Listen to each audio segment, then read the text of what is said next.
किसी समय की बात है, एक छोटे से गांव में एक युवा लड़का रहता था जिसका नाम अर्जुन था। अर्जुन को हमेशा से रोमांच पसंद था। उसे नई जगहों की खोज करना, पहाड़ों पर चढ़ना और जंगलों में घूमना बहुत अच्छा लगता था। लेकिन एक दिन उसे ऐसा रोमांच मिला जिसे वह कभी नहीं भूल पाएगा। गांव के किनारे एक पुरानी किताब की दुकान थी जिसे अर्जुन अक्सर जाया करता था। एक दिन उसने वहां एक पुरानी, धूल से ढकी किताब देखी। किताब का शीर्षक था खोए हुए द्वीप का रहस्य। अर्जुन ने किताब उठाई और उसे पढ़ना शुरू किया। किताब में लिखा था कि समुद्र के बीच में एक ऐसा द्वीप है जो सदियों से गायब है। इस द्वीप पर एक विशाल खजाना छिपा हुआ है, लेकिन उसे ढूंढने के लिए कई खतरों का सामना करना पड़ता है। अर्जुन को इस रहस्य ने आकर्षित कर लिया। उसने फैसला किया कि वह इस खोए हुए द्वीप की खोज करेगा और खजाने को खोज निकालेगा। उसने अपने दो करीबी दोस्तों, रिया और समीर, को अपनी योजना बताई। रिया और समीर भी रोमांच के शौकीन थे, इसलिए वे तुरंत तैयार हो गए। तीनों ने एक नाव किराए पर ली और समुद्र की ओर चल पड़े।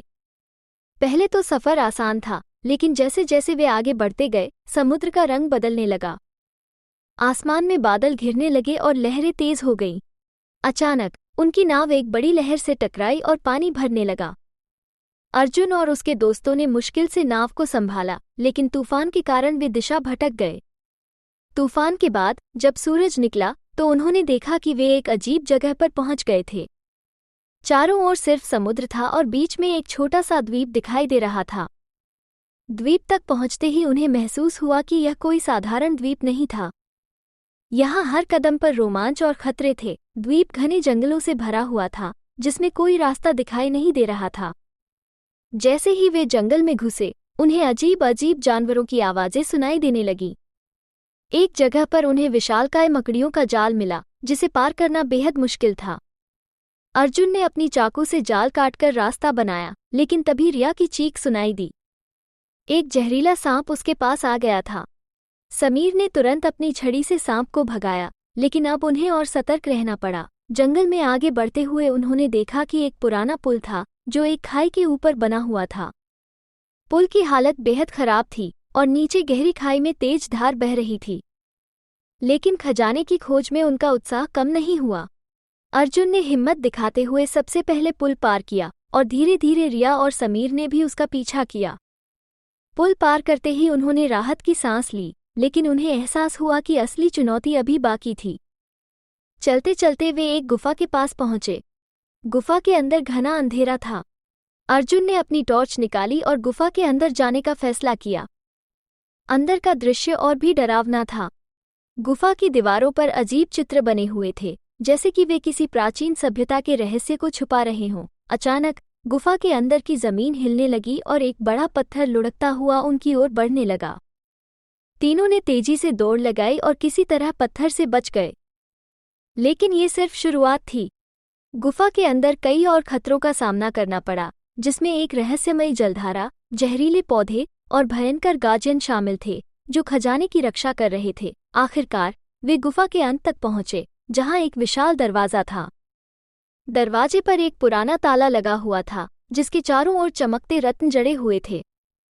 दरवाजा खोलने के लिए उन्हें एक पहेली सुलझानी थी। अर्जुन ने किताब में पढ़ा था कि ताला खोलने के लिए एक खास मंत्र का उच्चारण करना होगा।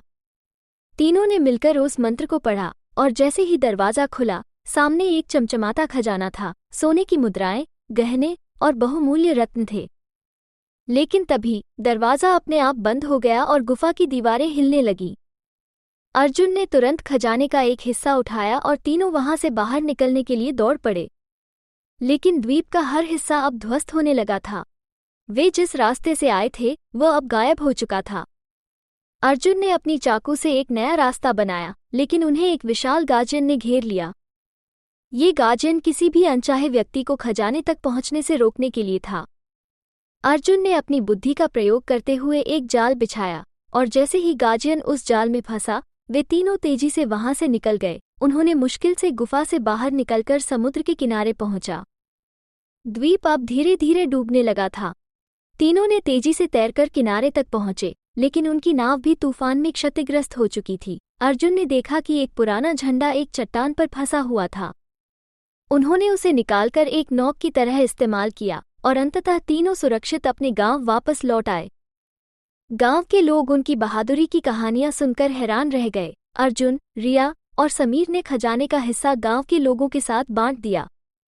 उन्होंने सीखा कि सच्चा खजाना वो होता है जिसे आप दूसरों के साथ साझा करते हैं, और उनकी इस साहसिक यात्रा ने उन्हें हमेशा के लिए यादगार बना दिया।